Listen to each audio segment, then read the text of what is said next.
Hi C aspirants, welcome back to the channel. उम्मीद करती हूँ आप सभी बहुत अच्छे होंगे, सब अच्छे से अपने प्रिपरेशन कर रहे होंगे। ये video C foundation and C intermediate aspirants के लिए है जो सितंबर 2024 एग्जाम्स में अपीयर होने वाले हैं।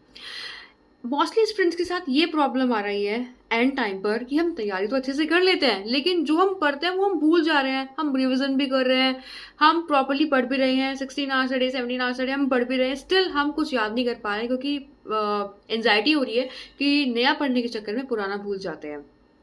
अगर पुराना नहीं रिवाइज करेंगे तो पुराना भूल जाएंगे, और अगर हम नया नहीं पढ़ेंगे तो हम एग्जाम में अच्छा स्कोर कैसे करेंगे। तो देखिए, इस प्रॉब्लम के लिए सिर्फ एक ही सोल्यूशन है कि आप अपने टाइम को दो जगह डिवाइड कर लीजिए। एक जगह वो जो आपने सब्जेक्ट्स कवर कर लिए हैं, जितना सिलेबस आपका कंप्लीट हो गया है, एंड एक जगह वो 50% लेफ्ट सिलेबस जो आपका अभी तक नहीं हुआ है।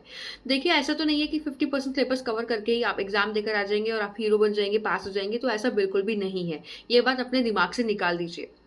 आपको एटलीस्ट 80% सिलेबस तो कवर करना ही पड़ेगा अगर आपको एग्जाम में अच्छे मार्क्स स्कोर करने हैं। तो अगर आपको फॉर ग्रांटेड एग्जाम्स को ट्रीट करना है तो आप चाहे 20% सिलेबस कवर करके चल जाओ तो भी कोई फर्क नहीं पड़ने वाला है। तो please be honest with your self. This time you have to focus on your self, this time you have to believe in your self. आपको अपना सेल्फ कॉन्फिडेंस रेज करना होगा। अगर आप अपना सेल्फ कॉन्फिडेंस रेज करेंगे तो आपका जो फोकस है वो तभी बन पाएगा। अगर आपने पहले सोच लिया, अरे यार इतना सारा सिलेबस है एंड टाइम पर मैं कैसे कंप्लीट करूंगा या करूंगी, तो उस टाइम पर आपको जो फोकस है ना वो बन ही नहीं पाएगा। आप पहली रिजल्ट की टेंशन लेने लग गए। अरे भाई, रिजल्ट की टेंशन मत लीजिए, फल जो होगा वो आपको मिल जाएगा। बस आपको अपनी मेहनत पर फोकस करना है। अगर आपकी मेहनत अच्छी होगी ना तो डेफिनेटली आपका रिजल्ट अच्छा ही आएगा। सिर्फ मेहनत करते रहिए, डू प्रैक्टिस प्रैक्टिस प्रैक्टिस। अगर प्रैक्टिस कर लेते हैं तो राइटिंग वाली प्रैक्टिस करिए, ठीक है। अगर आपने रिविजन अच्छे से कर लिया है तो आप राइटिंग में एक एक क्वेश्चन को प्रैक्टिस करके देखिए।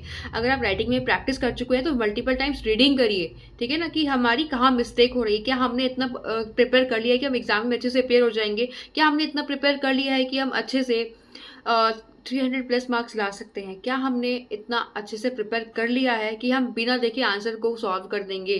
क्या हमने इतना अच्छे से प्रिपेयर कर लिया है कि हमारी जो प्रोविजन है वो हमारे क्वेश्चन से मैच करेगा एंड कंक्लूजन की एंडिंग हमको करनी आती है? इन सब बातों को ध्यान रखते हुए अपनी तैयारी को लेकर चलिए। तैयारी वो नहीं होती है आपने बुक से पढ़ा और लर्न करा और लेकर देख लिया, नेक्स्ट डे वही सेम चीजें आप भूल गए। This is not a kind of preparation.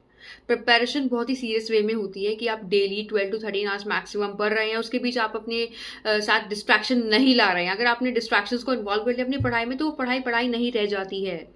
अगर डिस्ट्रैक्शन आपके साथ नहीं है तो बहुत अच्छी बात है, आप अच्छे से पढ़ पाएंगे। फोकस आपका कब बन पाएगा? जब आप ओवर थिंकिंग नहीं करेंगे, स्ट्रेस नहीं लेंगे, ठीक है ना, डिस्ट्रैक्शन से दूर रहेंगे। अगर आप पढ़ रहे हैं, सपोज फॉर एग्जाम्पल आप हाफ आवर के लिए पढ़ने बैठे, 10 मिनट आप पढ़े, 5 मिनट बाद आपने अपना फोन चलाना शुरू कर दिया, तो that is not a kind of preparation. Preparation ऐसा नहीं होती है। आपको ना प्रिपरेशन करने के लिए शांत बैठना पड़ेगा, आपको फोन को त्यागना पड़ेगा, सोशल मीडिया त्यागनी पड़ेगी, स्क्रीन टाइम कम करना पड़ेगा, ठीक है ना। अगर आपके पास टैबलेट या लैपटॉप है तो उससे पढ़िए ना, फोन अवॉइड करिए। और जिनके पास ये लैपटॉप एंड टैब नहीं है तो वो तो फोन से पढ़ेंगे ही, बट अपनी पढ़ाई से मतलब रखिए। एक्स्ट्रा चीज़ें आपको देखनी नहीं है।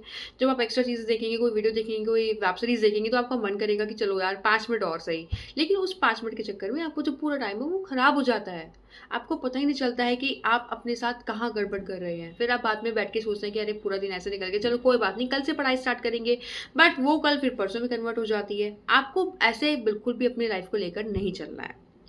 आपको खुद को समझाना पड़ेगा कि आपका एक ही गोल है एंड वो है सीए बनना। अगर आप इस कोर्स में एंटर हुए हैं तो आप सीए बन के ही निकलेंगे। बीच में आपको लेफ्ट नहीं करनी है सीए, ठीक है ना। क्यों नहीं पास कर पाएंगे? आप बिल्कुल करेंगे। आप थोड़ा सा अपने ऊपर फोकस करिए ना, हार्डवर्क करिए। जो चीज़ आप अच्छे से नहीं पढ़ पा रहे हैं उसको बार बार रिवाइज करिए। क्यों, कैसे नहीं पढ़ पाएंगे? जो आपके डाउट्स है वो अपने टीचर से कंसल्ट करिए एक बार कि मेरी ये क्वेरी है तो प्लीज़ इनको बता दीजिए, ठीक है ना। जहाँ से आप पढ़ रहे हैं वहाँ टेस्ट दीजिए। अगर आप सेल्फ पढ़ रहे हैं तो जो ICI के RTPs आमटीपीज है उनको सॉल्व करके देखिए। बहुत कुछ है करने के लिए, करके तो देखिए। एक बार अपना सेल्फ इवेल्युएशन टेस्ट लेकर तो देखिए कि आप कहाँ स्टैंड करते हैं, कि आपकी परफॉर्मेंस इतनी हाई हो चुकी है कि आप एग्जाम में अच्छे से अपेयर हो जाएंगे, आपके मार्क्स अच्छे आ जाएंगे, ठीक है ना। ये सब आपको एक बार करके देखना पड़ेगा। जब भी आप एग्जाम दें, रिमेंबर आपको टाइमर लगा के एग्जाम देना है। फोन में टाइमर लगाइए कि इतने आज का एग्जाम होता है। अकाउंट्स का 3 आवर्स का होता है, लॉ का 3 आवर्स का होता है, एंड मैथ्स एंड इकोनॉमिक्स का 2 आवर्स का होता है। तो टाइमर लगा के एग्जाम दीजिए and B honest with yourself. Honesty के साथ टेस्ट देना है। बीच में ये नहीं कि आंसर देख लूँ, MTP से देख लूँ, एक बार शीट देख लूँ क्या आ रहा है, ठीक है ना, वो चीटिंग हो जाएगी। पहले पूरा पेपर सॉल्व करिए गिवन टाइम के अंदर, उसके बाद अपने आंसर्स मैच करिए कि आपने क्या मिस्टेक करी है। अगर आप बिलीव मी, अगर आप इस तरह से करेंगे ना तो आप बहुत कुछ अचीव करेंगे लाइफ में। अगर आपने इस वीडियो को स्टार्टिंग से एंड तक देखा है तो जरूर आपको कोई ना कोई वैल्यू तो मिली ही होगी। बाकी ये वीडियो आपको अच्छी लगी तो इस वीडियो को लाइक करिए, चैनल को सब्सक्राइब करिए। Thank you.